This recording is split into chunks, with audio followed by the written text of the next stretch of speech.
Hi everyone, today we will teach you how to upgrade your Chevrolet Volrando. The first step is to remove the protective cover on the back of the original car screen. Secondly, unscrew the two screws that secure the screen. Thirdly, remove the original car screen. Then unplug all the plugs on the back.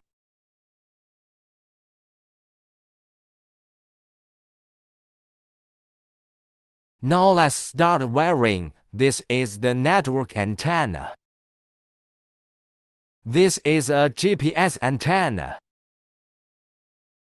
This is a video input cable. This is a USB transmission cable.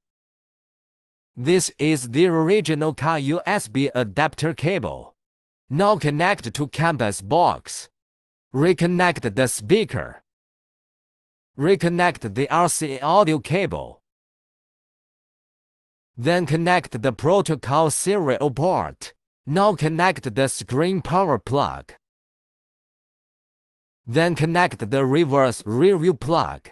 Now we connect the original car plug with the corresponding wire.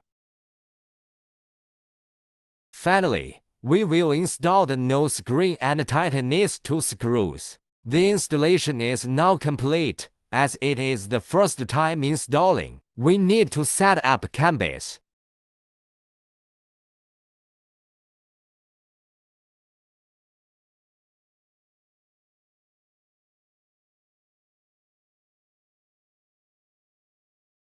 After setting, it can support reversing the original car. Support steering wheel button control. In addition, it also supports wireless CarPlay, Android Auto. Support watching online movies. Can use the radio to automatically search for channels. Support online map navigation. Supports Bluetooth phone and Bluetooth music. Okay, that's all for this video. Thank you for watching.